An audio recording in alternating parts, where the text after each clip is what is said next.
going to use this thingy.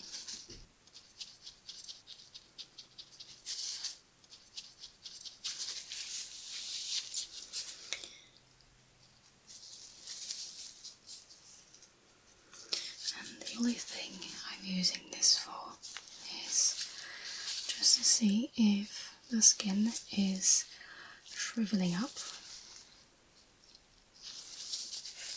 and that's all. It can give me a good idea of how the skin behaves.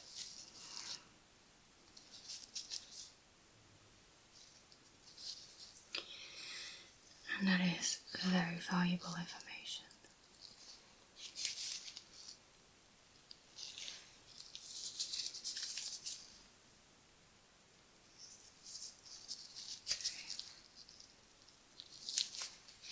Okay.